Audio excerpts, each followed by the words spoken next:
APJ Abdul Kalam ने बोला था, अगर आप तेज चलना चाहते हैं तो अकेले चलिए, लेकिन अगर आप लंबा चलना चाहते हैं, दूर तक चलना चाहते हैं तो किसी के साथ चलिए। This is about making you smart. Survey के अकॉर्डिंग दुनिया के सबसे खुश लोग वही हैं जिनके रिश्ते बेहतर हैं। सबसे इग्नोर्ड टॉपिक हमारी जिंदगी का रिलेशनशिप ही है। हमें रिलेशनशिप्स के बारे में ना तो सिखाया जाता है ना पढ़ाया जाता है। लगभग इस वर्ल्ड के अंदर 7 बिलियन लोग हैं। भले ही कोई भी इंसान कितना भी इंट्रोवर्ट क्यों ना हो, कुछ ना कुछ रिश्तों में तो उसे जुड़ना ही पड़ेगा, कुछ ना कुछ लोगों के साथ में तो उसे रहना ही पड़ेगा। It's all about permutation and combination depending upon the nature of different kind of people। हमारी बॉन्डिंग उनके साथ में कैसी होती है, डिपेंडिंग अपॉन द रिलेशनशिप की पहले बेकार थी फिर अच्छी हो गई, या पहले अच्छी थी फिर बेकार हो गई। ना चाहते हुए भी हमारे दिमाग के अंदर कंफ्यूजन क्रिएट करने वाला सबसे बड़ा टॉपिक रिलेशनशिप ही है। And it is not directly linked to age. अक्सर लोग बोल देते हैं ना, तुम तो छोटे बच्चे हो, अभी तुम्हें तंग करेगा, बड़े हो जाओगे तो समझ जाओगे। जो ये बोल रहे हैं वो खुद कंफ्यूज्ड है रिलेशनशिप्स के अंदर, क्योंकि हर इंसान के अंदर कॉन्शियसनेस के अलावा बहुत कम चीजें कॉमन है, तो रिलेशनशिप की कॉम्प्लेक्सिटी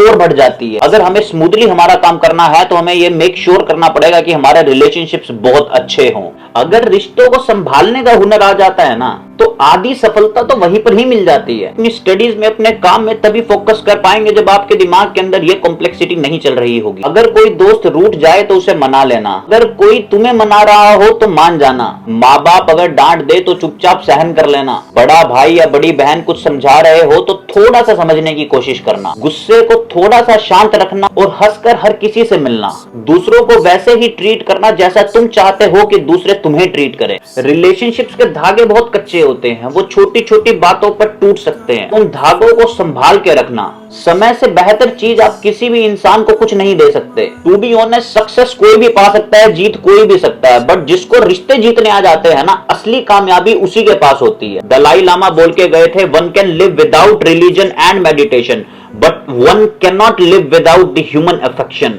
आफ्टर ऑल हम लोग ह्यूमन इमोशंस के ही तो बने हुए हैं ना। अगर ह्यूमन इमोशंस कंट्रोल में रहेंगे तो हम लोग जो पढ़ रहे हैं उस पर फोकस बढ़ जाएगा, जो काम कर रहे हैं उस पर कंसंट्रेशन बढ़ जाएगी, प्रोडक्टिविटी आपको नजर में आएगी, क्योंकि आप अपने दिमाग से रिलैक्स हो। सबसे बड़ा फैक्टर जो आपके दिमाग को तंग करता है उसको आपने सुलझा लिया है। तो रिश्तों को संभाल के रखें। रिश्ते आपकी जिंदगी में सबसे इंपॉर्टेंट रोल प्ले करेंगे।